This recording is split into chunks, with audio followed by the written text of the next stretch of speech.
বিগত কয়েকদিন ধরে দেখছি যে মাল কোনো বেচাকেনা নেই, প্রচুর একটা লসের সম্মুখীন হয়। মেহেরপুর জেলায় এখন পেঁয়াজের ভরা মৌসুম চলছে। মাঠ জুড়ে সবুজের সমারোহ থাকলেও কৃষকদের মনেই নেই স্বস্তি। ক্ষেত ভর্তি পেঁয়াজ প্রস্তুত থাকলেও কাঙ্ক্ষিত দাম না পাওয়ায় তা উত্তোলন করতে পারছেন না অনেক চাষি।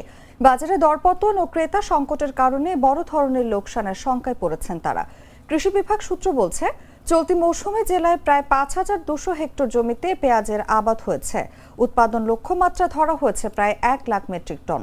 তবে উৎপাদন ভালো হলেও বাজার দরের ধস কৃষকদের হতাশ করে তুলেছে।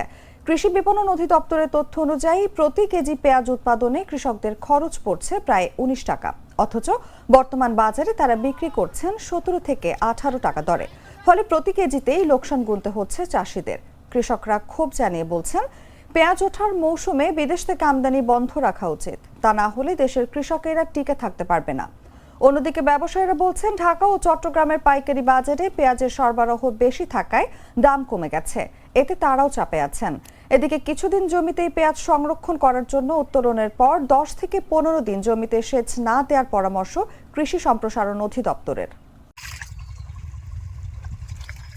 বিগত কয়েকদিন ধরে দেখছি যে মাল কোনো বেচাকেনা নেই, এত আকারে সমস্যা যে মালটা মনে করেন বেচাকেনা হচ্ছে না। এই বেচাকেনা না হওয়ার কারণে মনে করেন আমরা যে যখন থেকে বেচাকেনা হইল তখন ঘরে মাল পড়ে থাকলো, এই পড়ে থাকার কারণে মালটা ভীষণ মনে করেন ওজনে কম, টাকায় সমস্যা, বিভিন্ন রকম সমস্যার কারণে, এবং আমরা সেই মালটা পরে ২০ টাকা ২২ টাকা বেশি মালটা শেষ করার পরে আমরা প্রচুর একটা লসের সম্মুখীন হই। কৃষি বিপণন অধিদপ্তর এই পেঁয়াজটা যাতে অন্যান্য জেলায় চলে বা বিক্রি হয় সেই ব্যবস্থা করার জন্য কৃষি বিপণন অধিদপ্তর প্রচারণা কার্যক্রম চালিয়ে যাচ্ছে। এবং আমরা এই মেহেরপুর পেঁয়াজ চাষিদের জন্য যাতে ভালো তারা যাতে পেঁয়াজ চাষ করে সেই ব্যাপারেও আমরা পরামর্শ দিয়ে যাচ্ছি। আমরা এক্ষেত্রে কৃষকদেরকে পরামর্শ দিচ্ছি যে তারা স্থানীয় পর্যায়ে যাতে কিছুদিনের জন্য যে সংরক্ষণ যাতে করে, যাতে বাজারটা যখন ভালো হবে তখন যেন তারা বিক্রি করতে পারে। পাশাপাশি আমরা মানে পেঁয়াজ সংরক্ষণের জন্য একটা যন্ত্র, যেটা ১৫ থেকে ২০,০০০ টাকায় ক্রয় করা সম্ভব।